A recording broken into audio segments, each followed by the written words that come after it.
Hello दोस्तों, welcome to D के boss physics गुरु। आज नया chapter centre of mass. 4-5 students ने बोला कि सर 11th की जो मैकेनिक्स है प्लीज़ उसको कंप्लीट करिए, तो मैंने कहा कि ठीक है, उसके ऊपर भी वीडियो लाता हूँ। लास्ट वीडियो हमने इलेक्ट्रोस्टैटिक के ऊपर देखा था, है ना। उसका एक शॉर्ट रिवीजन मैंने दिया था, क्योंकि 2-4 बच्चे बोले थे इलेक्ट्रोस्टैटिक थोड़ा बड़ा है सर, तो उसका थोड़ा एक शॉर्ट रिवीजन फॉर्मूले के लिए जेईई मेंस जेईई एडवांस की हेल्प के लिए थोड़ा सा मतलब एक स्नैपशॉट दीजिए, तो मैंने वो प्रोवाइड किया था। एक वीडियो और मैं बनाने वाला हूँ जिसमें हम लोग थोड़ा सा तुक्के के बारे में डिस्कस करेंगे। तुक्का आप समझते हैं ना, मारने में कितना मजा आता है। जय बजरंगबली, है ना। तो उसके बारे में डिस्कस करेंगे कि कैसे तुक्का यानी कि कैसे गेस किया जा सकता है कि ये ऑप्शन होगा। तो उसकी नॉलेज में थोड़ा सा अपने जब मैं आपके टाइम पे था तो मैं कैसे गेस करता था, वो चीज़ें मैं आपको सिखाऊंगा, और 70% रिफ्लेक्शन उसका आपके लिए आएगा, ठीक है। तो इसके लिए मैं एक अलग से वीडियो आपके लिए बना के दूंगा कल परसों में, ठीक है। तो फिलहाल के लिए हम लोग एक नया चैप्टर स्टार्ट करेंगे सर्कुलर मोशन के बाद, जिसका नाम है सेंटर ऑफ मास। तो आइए पढ़ते हैं सेंटर ऑफ मास, मजा लेते हैं, है ना। दुनिया में है ही क्या मजा के अलावा।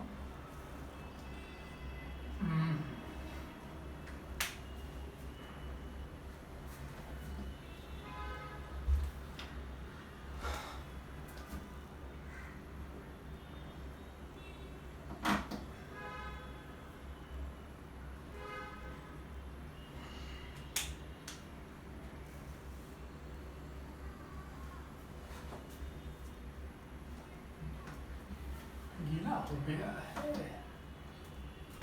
चलो नीचे लिख देते हैं सेंटर ऑफ मास। क्या है सेंटर ऑफ मास? अभी तक तो हम लोग बिना सेंटर ऑफ मास के भी काम कर रहे थे, हमारा काम चल रहा था, और जब तक हमारा काम चलता है तब तक हम किसी चीज़ दूसरी चीज़ के बारे में ध्यान नहीं देते हैं, है ना। काम चलने से मतलब है, तो ये काम चलने से ही मतलब था, लेकिन अभी काम नहीं चलेगा, तो काम को कैसे किया जाएगा ये हमको देखना है। तो सेंटर ऑफ मास एक ऐसा टर्म है, एक कुछ ऐसी खास बात नहीं है इसमें, एक ऐसा टर्म है जिसको हम लोग मतलब एक कॉम्प्लिकेटेड ऑब्जेक्ट को हम इस टर्म से डिनोट करते हैं सेंटर ऑफ मास से। जैसे कुछ मान लीजिए आड़ा टेढ़ा एक ऑब्जेक्ट है, उसके ऊपर फोर्स लग रहा है, वो एक्सेलरेट कर रहा है, तो सारे उस सिस्टम के या फिर उस ऑब्जेक्ट के सारे पार्टिकल एक ही पॉइंट के लिए अगर कंसंट्रेटेड है, ठीक है, यानी कि उस पॉइंट को ही हम लोग क्या बोलते हैं, सेंटर ऑफ मास बोलते हैं। और वो फोर्स भी हम लोग सेंटर ऑफ मास पे ही एज्यूम करते हैं कि ये सेंटर ऑफ मास पे लगा, और सेंटर ऑफ मास इस वेलोसिटी से इस एक्सेलरेशन से मूव कर रहा है। तो हम ऐसा मान के चलते हैं कि if centre of mass moving from this kind of acceleration, तो बॉडी का सारा पार्टिकल पॉइंट उसी एक्सेलरेशन से मूव करता है। यानी कि ये एक टर्म है, ठीक है, एक डिनोशन है कि एक किसी भी कॉम्प्लिकेटेड ऑब्जेक्ट को हम लोग थोड़ा सा सिंप्लीफाई यानी कि एक सिंप्लीफाइड वे में डिनोट करते हैं, जिसका नाम है सेंटर ऑफ मास, और कुछ नहीं है, ठीक है। जैसे कि मान लीजिए कि अब हम लोग बात करते हैं कि इसका फॉर्मूला क्या है, जो प्रैक्टिकली हम लोगों ने देखा कि ऐसे मान लीजिए कि एक ऐसे लाइन है ना, और ऐसे बहुत सारे मासेस हैं, ठीक है। मान लीजिए कि यहाँ पे कुछ मास है, यहाँ पे कुछ मास है, यहाँ पे कुछ मास है, यहाँ पे कुछ मास है, लेकिन ध्यान दीजिए अब इसमें हमने कहा कि चलो भाई कोऑर्डिनेट एक्सिस बना लेते हैं, इसको x ले लिया, इसको y ले लिया। हमने कहा कि ये मास m1 है, ये डिस्टेंस r1 है, ये मास m2, ये मास m3, r3, r4, ठीक है, m4। तो ये मासेस इस तरह करके डिस्टेंस है। तो हमने कहा कि चलो भाई अब इसके बारे में थोड़ा सा डिटेलिंग कर लेते हैं। हमने सिंपली ऐसे कहा कि भाई इस लाइन के अबाउट x में ही सिर्फ आप बताइए, x में तो क्या सेंटर ऑफ मास है। तो RCOM अगर हम लोग निकालने की कोशिश करेंगे तो सिंपली हम लोग लिखेंगे m1r1 plus m2r2 plus m3r3 plus m4r4, और अगर और रहता तो और आगे इसी तरह एज इट इज चलता जाता m तक, और इधर m1 plus m2 plus m3 plus dot dot dot plus m।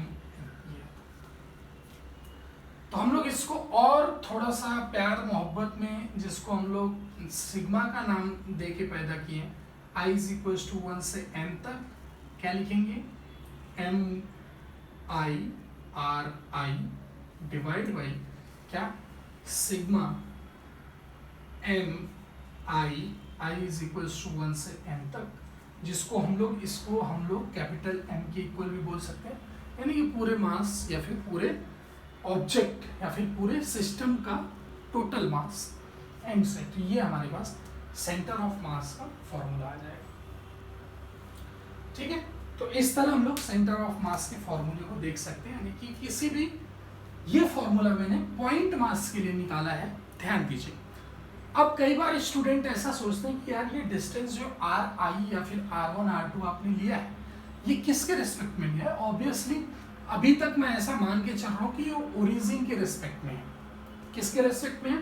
कि जैसे कि मान लीजिए कि अगर हमने x y कोऑर्डिनेट ये बनाया है, तो ये करके 0,0 अपने पास, तो हमने कहा कि क्या आपको RCM x में बताना है, x भी यहाँ मेंशन कर देता हूँ, y में हमको बात ही नहीं करनी। तो ऑब्वियसली ये डिस्टेंस x में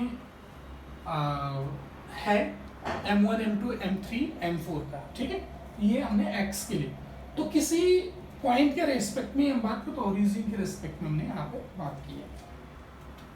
तो ये टर्म हो गया अपने पास, ये पॉइंट मास के लिए है। अब थोड़ा सा इसको हम लोग मिटा के आगे की तरफ देखेंगे क्या होता है, कैसे होता है।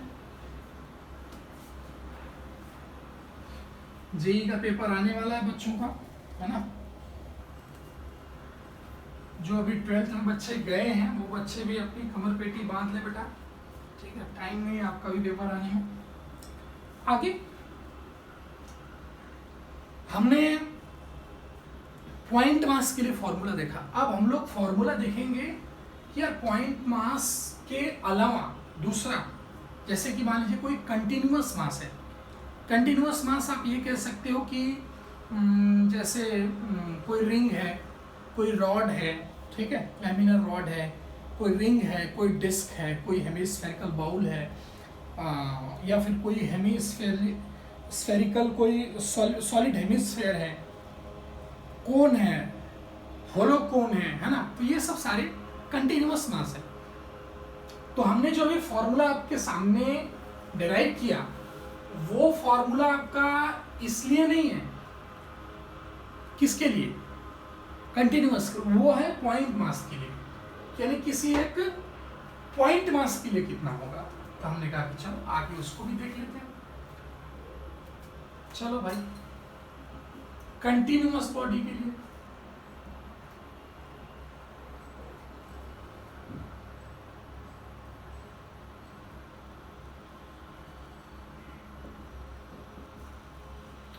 तो कंटिन्यूअस बॉडी क्या है, आगे इसमें आता है। तो हमने कहा कि एग्जांपल ही कर लेते हैं, रॉड का निकालते हैं। एक रॉड है जो ऐसे एक्स एक्सिस के अलोंग ही रखा हुआ है, जिसका मास m, लेंथ l है।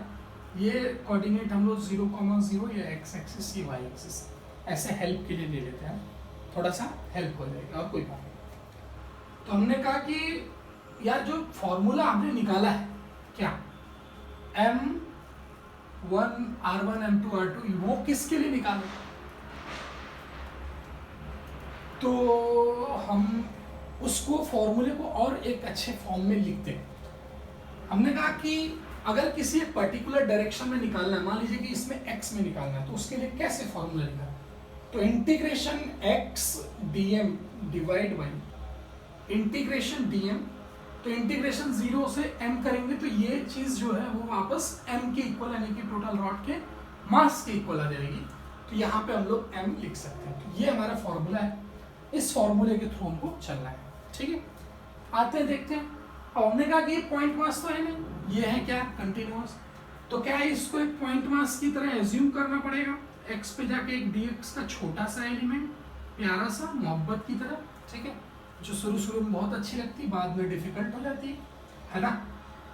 तो m/l इंटू डी एक्स, ये आपको अभी सिखा रहा हूं मैं, ये आपके लिए पहली बार है इंटीग्रेशन करना, अभी आगे है आता जाएगा, ये इलेक्ट्रोस्टैटिक में भी मैंने बताया, मैग्नेटिज्म में बताया, लेकिन 11th के जो बच्चे हैं उनके लिए पहली बार है, तो वो जाके मेरे चैनल पे डीके बॉस फिजिक्स गुरु के चैनल पे ये कैसे इंटीग्रेशन डिफरेंशिएशन होता है उसके बारे में मैंने डिटेलिंग की है, ठीक।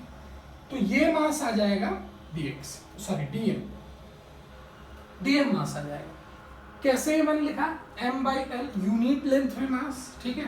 जैसे 10 मीटर का एक रॉड है वो 20 किलो है, तो 1 मीटर में कितना मास 2 किलो है ना, कैसे किया 20 किलो डिवाइड बाई 10 मीटर कटा तो 2 किलो आ गया, यानी कि यूनिट लेंथ में मास 2 किलो। तो उसी तरह m/l यूनिट में m/l मास, तो dx लेंथ में कितना मास मल्टीप्लाई विद dx, ठीक है।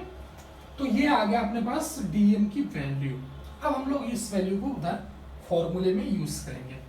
तो भाई ये इस मास का इस पॉइंट से डिस्टेंस कितना है, लेमिनर रॉड है, ये लिख लीजिए यहाँ पे लेमिनर रॉड, ठीक है। इसका डिस्टेंस जो है ये अपना x dm कितना आएगा ये बताइए आप यहाँ पे, x dm की वैल्यू आ जाएगी m/l इंटू dx। इंटीग्रेशन कहाँ से कहाँ, ध्यान दीजिए इंटीग्रेशन आपको जहां से जहां करना है, देखिए किस रिस्पेक्ट में आप कर, x वेरी कर रहा है आपका, m constant l constant x very कर रहा है, वो कहां से कहां तक फैला हुआ है x 0 से लेके l में, तो इंटीग्रेशन की वैल्यू में हम यहाँ पे 0 से l पुट कर देंगे, दैट्स इट, यही है, ठीक है। तो अब ये और आसान लगने लगा है प्यार, ठीक है, तो प्यार अब आगे हम लोग बढ़ाते हैं। तो ये आ जाएगा m/l और ये आ जाएगा x dx। एक स्टेप और आपके लिए लिख देते हैं नीचे प्यार से, है ना, क्योंकि अभी आप नन्हे मुन्ने बच्चे हो। ये x²/2 होगा, l²/2 डायरेक्ट लिख देता हूँ, l²/2, l से l कटेगा, और अभी ये हमने ऊपर वाला पार्ट किया है, m से नीचे डिवाइड भी करना है, ठीक है, तो m से नीचे क्या कर देंगे डिवाइड, तो आंसर अपना पास जो आएगा m से m भी कट जाएगा, तो ये आंसर आएगा l/2, ठीक है। लैमिनर है यानी कि y में मास डिस्ट्रीब्यूटेड नहीं है, इसका मतलब ये है, यानी कि सिर्फ x में है, तो सो दैट्स वाई इसकी वैल्यू कितनी आ जाएगी l/2, 0, ये है RCOM, ठीक है, यानी कि distance of the centre of mass from the origin l/2 है डिस्टेंस। अब इसी तरह आगे भी हम लोग थोड़ा सा बढ़ सकते हैं, आइए रिंग में हम लोग देख लेते हैं, है ना, रिंग नहीं सेमी सर्कुलर रिंग, सेमी है ना, सेमी रिंग क्या क्या है भाई, हिसाब किताब थोड़ा सा हम लोग देख लेते हैं, बड़ा आसान है, बहुत प्यार से आप कर सकते हैं, ठीक है, कोई डिफिकल्टी नहीं है। बच्चे झूठ मूठ में घबराते हैं, घबराने की जरूरत नहीं, क्योंकि डीके बॉस आपके साथ है, ठीक है। तो मास इसका जो डिस्ट्रीब्यूटेड है ये इस पार्ट में मास है, ठीक है, इसका रेडियस ऑब्वियसली r है, हम लोग थीटा पे जाके डी थीटा का एक एलिमेंट लेंगे प्यार से, क्योंकि हमने फिर वही बोला कि ये सब काम मैं क्यों कर रहा हूँ, ये काम मैं आपके लिए कर रहा हूँ कि आप इस तरह आप पॉइंट मास अज्यूम कर सकते हो, क्योंकि जो फॉर्मूला अपने पास डिराइव्ड है वो फॉर्मूला पॉइंट मास के लिए, लेकिन ये क्या है कंटिन्यूअस, तो ऑब्वियसली इसको पॉइंट बनाना पड़ेगा जबरदस्ती, तो पॉइंट हमने बना दिया। लो भाई आगे आ जाओ, तो हमने कहा कि चलो भाई ये डिस्टेंस कितनी हो जाएगी r d थीटा, आपको पता है ये कैसे हुआ, आर्क की वैल्यू क्या होती है रेडियस इंटू एंगल, है ना, तो रेडियस इंटू एंगल कर दिया तो हमको मिल गया क्या, तो ये एंगल है डी थीटा, कि इस आर्क का लेंथ हमने निकाला, तो इसका मास हम लोग dm लिखेंगे, यानी कि इस छोटे से पार्ट का मास है ना, इसका मास जब हम लोग लिखेंगे तो dm क्या होगा, टोटल मास इसका मान लीजिए कि m है, और ये टोटल लेंथ जो है ये πr है ना, पूरा सर्कमफ्रेंस का आधा, क्योंकि सेम ही है। अब यहाँ पे ये r d थीटा को हम लोग प्यार से मल्टीप्लाई करते हैं बिना कोई धक्का मुक्की किए, है ना, r d थीटा, तो ये dm आ गया आपका, है ना, यूनिट लेंथ में मास, फिर इतने में कितना तो उससे मल्टीप्लाई कर, तो r d थीटा आ गया, ये लेंथ r d थीटा है ना। लेंथ वाइज मतलब लीनियरली मास डिस्ट्रीब्यूटेड है इसमें। तो हमने कहा कि चल भाई अब एक्स वाला फिर से कहानी कर लेते हैं, लेकिन ध्यान दीजिए यहाँ पे बात चेंज हो रही है। बात चेंज कैसे हो रही है? यहाँ पे बात ऐसे चेंज हो रही है कि ये जो डिस्टेंस है ये है r cos थीटा, और ये डिस्टेंस जो है ये r sin थीटा है ना, दो डिस्टेंस है। यानी कि अगर हम लोग सेंटर, यानी कि किसके, रिंग के सेंटर के रेस्पेक्ट में अगर हम लोग centre of mass of this semi circular ring find out कर रहे हैं, तो हमको अब यहाँ पे दिक्कत आने वाली है, यानी कि हम x और y में जाएंगे, क्योंकि ये मास का जो पोजीशन है, जो हमने मास लेट किया है, कट किया है, उसका पोजीशन जो है वो इस रिंग के सेंटर से, सेंटर मतलब अभी मैं बोल रहा हूँ सेंटर है ना, फुल होगा तो ये सेंटर यहाँ पे आता है, लेकिन अभी सेंटर ऑफ मास की बात है तो अलग है, लेकिन सेंटर यही है, ठीक है। तो उससे उसका distance r cos theta r sin theta. तो हम लोग पहले COM x निकालते हैं, x निकालते हैं, चलो भाई x निकाल लेते हैं कि y निकाल लें, जो बोलो, y निकालते हैं, चलो। तो y COM अगर हम लोग जब निकालने जाएंगे तो क्या लिखेंगे बताइए? यहां से सिंपली वही फॉर्मूला डायरेक्ट लगा देंगे, ऊपर y into dm divide by integration dm। तो इंटीग्रेशन dm में तो आपको हमने बताया था फॉर्मूले में वो m ही लिखना है, यानी कि m नीचे आपको लिख देना बेझिझक, ठीक है। अब यहाँ y की वैल्यू क्या है भाई? यानी कि distance of the mass from the centre, यहाँ इस पॉइंट रेस्पेक्ट किस पॉइंट से ले रहे, तो उससे जो डिस्टेंस है वो r sin थीटा है, y के y डायरेक्शन में r sin थीटा, और ये क्या आ गया y, dm की वैल्यू ये है अपने पास, तो m पाई r into r D theta, ठीक है, ये आ गया, डिवाइड बाई m कर देंगे बिना झंझट का। अब आती है बात लिमिट में, बच्चे यहाँ फंस जाते हैं। तो बच्चों कोई फंसने की जरूरत नहीं बेटा, आपको भी इसमें देखना है कि कौन सा इसमें टर्म जो है वो वेरिएबल है, r वेरिएबल नहीं, m नहीं, पाई नहीं, थीटा हाँ ये वेरिएबल, देखो थीटा वेरी करेगा ना, थीटा वेरी कर रहा है, तो इसके रेस्पेक्ट में ही आपको क्या रखना है, लिमिट रखना है। कहाँ से कहाँ वेरी कर रहा है, ये ऐसे 0 से पाई में वेरी कर रहा है ना, देखो घूम के पाई आ जा रहा है, तो इंटीग्रेशन की लिमिट में 0 से पाई पुट करेंगे, दैट्स m से m कटेगा, r से r कटेगा, आपका इंटीग्रेशन जो टोटल बन रहा है वो r बाई पाई और into sine theta D theta बन रहा है, ठीक है, देख सकते हो। तो हम लोग यहाँ पे r बाई पाई को बाहर ले लेंगे, और साइन थीटा डी थीटा का इंटीग्रेशन आपको पता है माइनस कॉस थीटा होता है, तो माइनस यहाँ पे बाहर ले लेते हैं, ठीक है। तो कॉस थीटा का जो लिमिट है वो है पाई 0, भर देता हूँ, एक लाइन और लिख देता हूँ आपके लिए, क्योंकि आप अभी नन्हे मुन्ने हो। तो ये आ गया, तो cos pi -1 minus 0 minus cos 0 कितना होता है -1, माइनस माइनस प्लस है ना, तो प्लस मतलब 2, -2 माइनस बाहर मल्टीप्लाई होगा तो 2 आ जाएगा, तो आंसर आ जाएगा आपका 2r बाई पाई, ये आंसर YCOM का, YCOM का ये आंसर है, यानी कि YCOM ही इसका आंसर सिर्फ आता है 2r बाई पाई, और XCOM जो आता है वो आता है 0।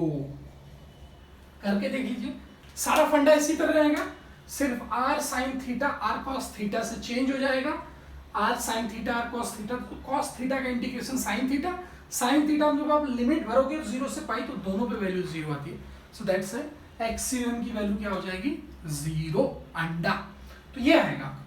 अब हम लोग इसी में थोड़ा सा आगे बढ़ेंगे, डिस्क एक आती है, प्यारी चीज होती है बहुत, तो उस डिस्क को भी हम लोग अभी लगे हाथ देख लेते हैं।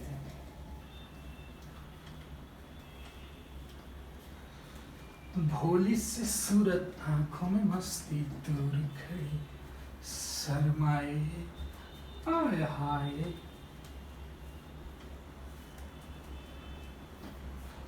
ठीक है। तो उम्मीद है कि आपको समझ में आ रहा होगा पूरी तरह से। तो समझना भी इसमें ये है कि अगर हम लोग सेमी सर्कुलर डिस्क, अच्छा सेमी हम लोग बार बार क्यों निकाल रहे हैं, ऑब्वियस है कि जैसे कि मान लें रिंग का निकालने जाएंगे तो बीच में आ जाएगा है ना, कंप्लीट रिंग, कंप्लीट डिस्क का बीच में, कंप्लीट स्क्वायर का बीच में, तो इसलिए हाफ हाफ कर रहे हैं हम लोग, ठीक है। तो हाफ का कितना आता है ये हम लोग देखने की कोशिश कर रहे हैं। तो आइए अभी हम लोग उस चीज को भी यहाँ पे कैलकुलेट करते हैं कि उसकी वैल्यू कितनी आती है। अब हमने क्या किया, देखो उल्लू बनाया आप सबको हमने। कैसे उल्लू बनाया भाई, कि ये हो गई एक सेमी सर्कुलर डिस्क, डिस्क है ना। तो क्या आपको ऐसा लगता है कि क्या इंक्रीजिंग ऑर्डर में बहुत सारे रिंग को एक के बाद, मतलब इंक्रीजिंग ऑर्डर समझ रहे हो आप, इंक्रीजिंग ऑर्डर ऑफ रेडियस में अगर एक के बाद एक ऐसे रखते जाएं तो वो कुछ टाइम बाद आप देखोगे कि डिस्क की तरह हो जाएगी, है ना। ये स्पेस मतलब ऐसे भरा हुआ है, ठीक है। तो ये देखिए डिस्क ही बन गई। यानी कि इनफाइनाइट सम अगर हम लोग करते हैं किसके, रिंग के सेंटर ऑफ मास का 0 से r में, तो हमको डायरेक्ट वैल्यू मिल जाएगी। तो अब हम क्या करेंगे, यहां से जाएंगे कहां पे, r पे जाके एक dr थिकनेस का हम लोग एक रिंग कट करेंगे। वो रिंग कुछ ऐसे दिख रही होगी,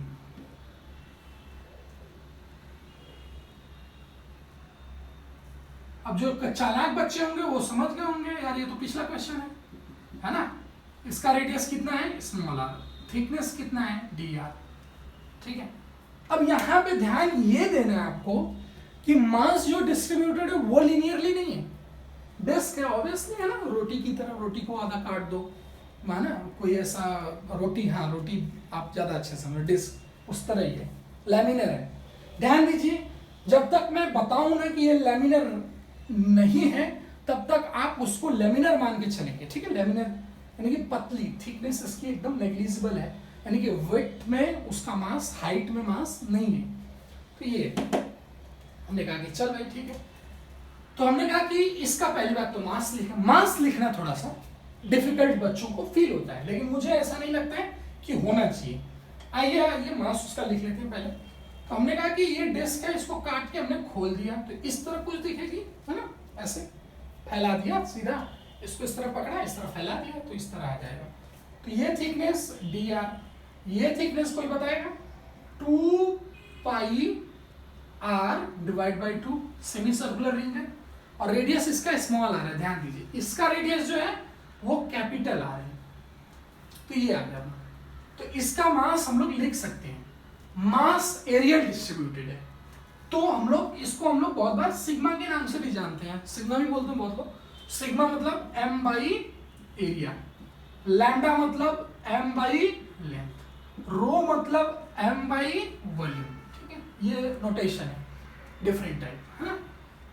अब हमने कहा कि चल ठीक है, तो m divide by total area इसका पाई आर स्क्वायर बाई 2, हाँ इसका तो ये आ गया पाई आर स्क्वायर डिवाइड बाई 2, तो ये आ गया यूनिट एरिया में मास, यूनिट एरिया, है ना। डीएम लिख रहे हैं हम लोग, ये इसका मास कटी हुई रिंग का, तो इतने एरिया में कितना मास, तो ऑब्वियसली इसीलिए काट के मैंने फैलाया था कि आपको थोड़ा सा चमके। तो ये रेक्टेंगल आपको दिख रहा है, तो डी आर इंटू, देखिए रेक्टेंगल, ये उसका क्या है, विड्थ है और ये क्या है, लेंथ है।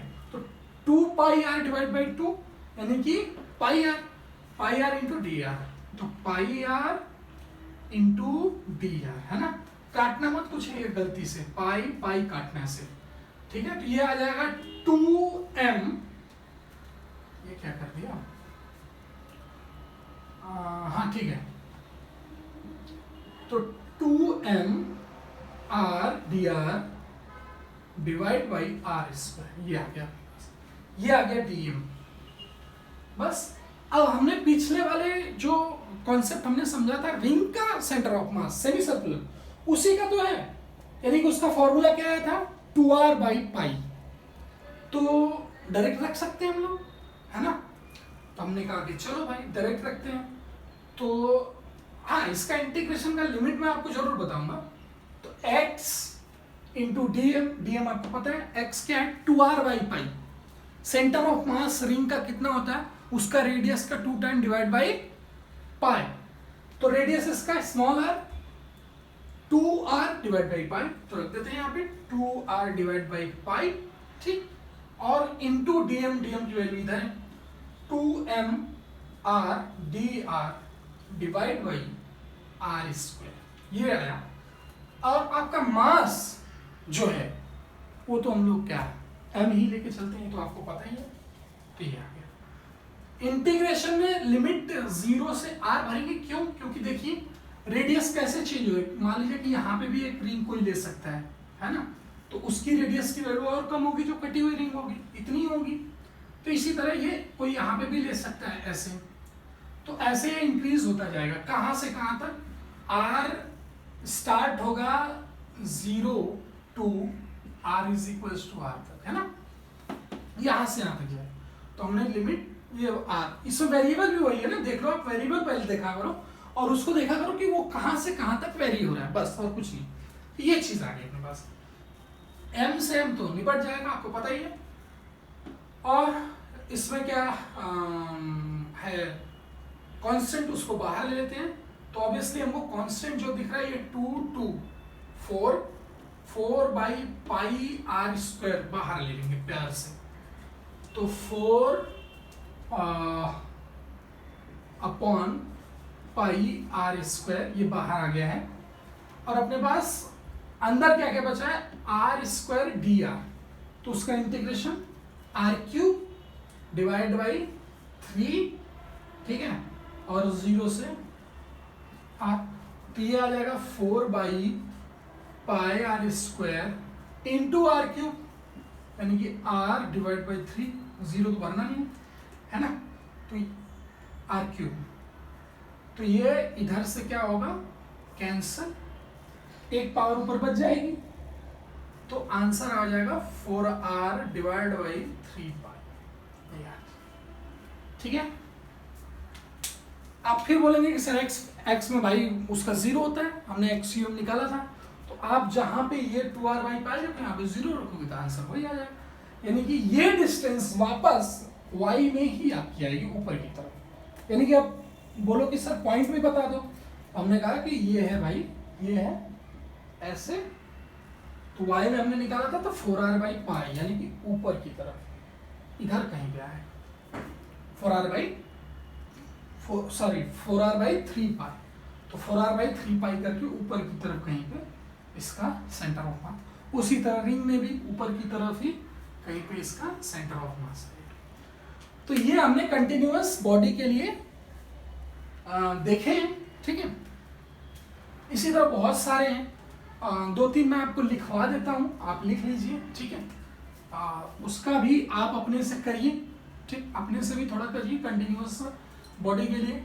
जैसे कि मान लीजिए कि आपका हेमीस्फेरिकल सेल है, हेमीस्फेरिकल सेल, ठीक है। तो हेमीस्फेरिकल सेल में जो होता है वो r बाई 2 होता है, ठीक है, r बाई 2 होता है। अब इसी तरह आपका हेमीस्फेयर मतलब सॉलिड हेमीस्फेयर है, तो उसका होता है सॉलिड, और हेमीस्फेयर है तो उसका होता है 3r बाई 8, है ना। इसका करवा भी दूंगा मैं, चाहिए आपके लिए भी मैं दे रहा हूँ होमवर्क में। तो ये आ गया आपका कोन होता है, हॉलो कोन, हॉलो कोन बर्थडे केक वाली जो टोपी होती है जो बर्थडे के दिन लगाया जाता है ना, हॉलो कोन, है ना, वो इसी तरह होती है। तो h/3 होती है उसका डिस्टेंस बेस से, फ्रॉम बेस, ठीक है, बेस। अब इसके बाद आपका आता है सॉलिड कोन। सॉलिड कोन का होता है आपका h/4, ऑब्वियसली ये भी बेस से, ये भी डिस्टेंस कहाँ से, बेस से। तो इस तरह बहुत सारे मासेस के आप सेंटर ऑफ मास निकाल सकते हो, ठीक। किसी का भी पूरे सेट का नहीं है, क्योंकि सिमेट्री की वजह से उसके पॉइंट बीच में आ जाएंगे, तो आपका काम हो सकता है, ठीक है। तो आज के लेक्चर में हम लोग इतना ही देखेंगे। आगे वाले लेक्चर में हम लोग कटे हुए रिंग की वजह से, मतलब कि रिंग में से कोई पार्ट अगर बाहर निकाल लिया तो उसकी वजह से सेंटर ऑफ मास कैलकुलेट करना, उसका सेंटर ऑफ मास कहाँ शिफ्ट होगा, क्या रिजल्ट आएगा, तो ये सारी चीज़ों के बारे में हम लोग डिस्कस करेंगे नेक्स्ट लेक्चर में। तब तक के लिए नमस्कार, जय हिंद, जय भारत।